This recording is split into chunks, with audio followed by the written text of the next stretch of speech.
السلام عليكم ورحمة الله وبركاته أعزائي المتابعين. النهاردة جايبين لكم بشرى سارة بس للحريم زي ما بيقولوا.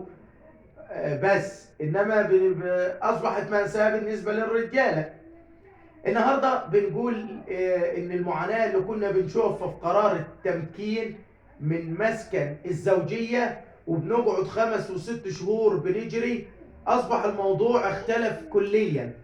النهاردة قرار من النائب العام ان قرارات وطلبات التمكين من منزل الزوجية اصبح بيقدم في محكمة الاسرة اللي خاصة بالمركز محل النزاع، ومش بيردوا عليهم خلال 5 و6 شهور والكلام ده كله. اصبح خلال اسبوع او 2 بيدولك الموافقة على الطلب.